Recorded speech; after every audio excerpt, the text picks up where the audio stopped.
yaitu menurut kelompok Anda, bagaimana perlindungan pekerja di Indonesia dibandingkan dengan Amerika, terutama terkait hak-hak seperti upah, jam kerja, dan cuti.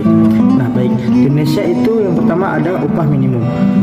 Indonesia memiliki sistem upah minimum yang ditetapkan oleh pemerintah pusat dan pemerintah daerah.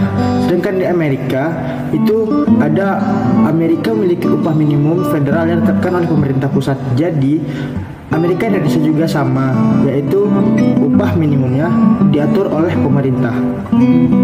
Yang kedua, jam kerja. Nah, di Indonesia, jam kerja maksimum pemerintah Indonesia menetapkan batasan jam kerja maksimum per minggu. Sedangkan di Amerika, pekerja non eksekutif biasanya berhak atas upah lembur untuk jam kerja di atas 40 jam per minggu. Yang kedua itu cuti. Cuti di Indonesia yaitu ada cuti tahunan dan cuti sakit, sedangkan di Amerika tidak ada wajib cuti dan ada cuti hamil.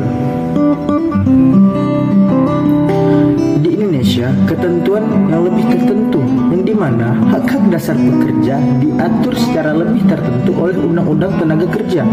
Dan di Amerika, fleksibilitas yang lebih besar. Amerika cenderung memberikan lebih banyak fleksibilitas kepada perusahaan dan pekerja dalam menentukan persyaratan kerja.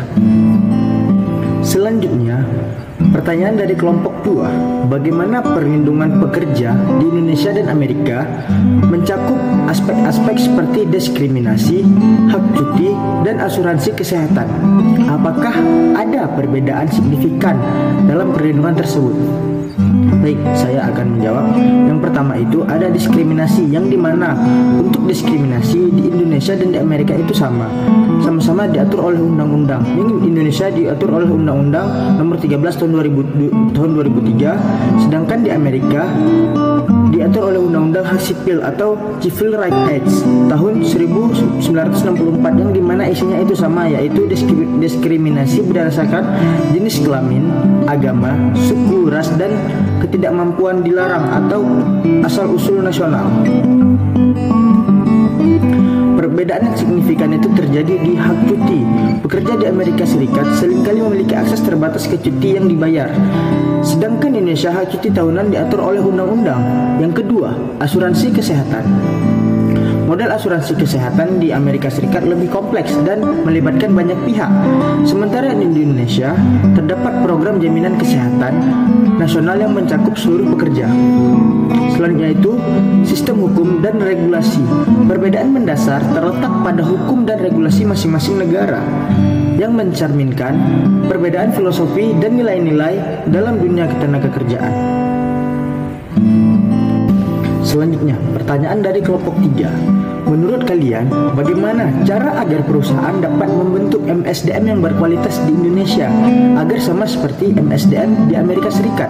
Dan mengapa kami tertarik untuk membahas MSDM Indonesia dan Amerika? Baik, saya akan menjawab pertanyaan yang pertama, bagaimana cara perusahaan dapat membentuk MSDM yang berkualitas di Indonesia agar sama seperti di Amerika. Yang pertama, memahami keunikan budaya dan konteks bisnis di Indonesia.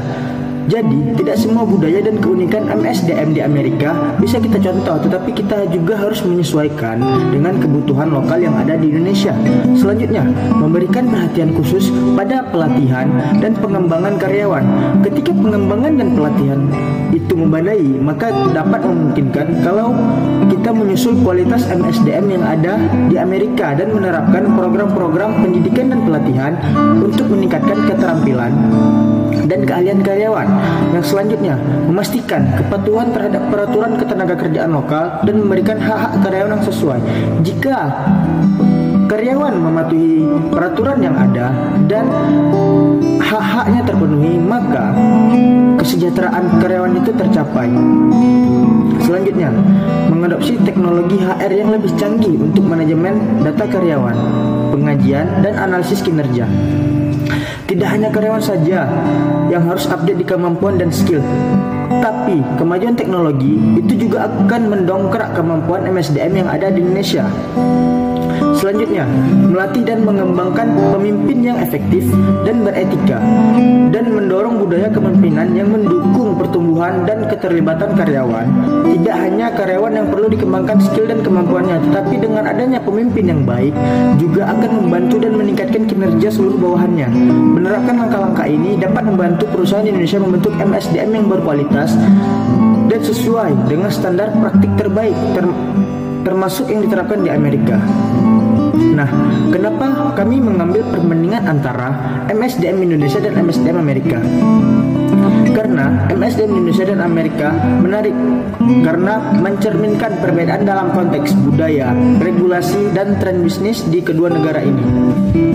Perbandingan antara MSDM di Indonesia dan Amerika dapat memberikan gambaran yang lebih komprehensif tentang cara kedua negara ini mengelola dan mengembangkan sumber daya manusia mereka, sekaligus menggambarkan perbedaan budaya dan kontekstual yang harus diatasi oleh praktisi MSDM, sehingga pada saat di Indonesia, jadi mereka dapat mendongkrak sumber daya manusia yang ada di Indonesia.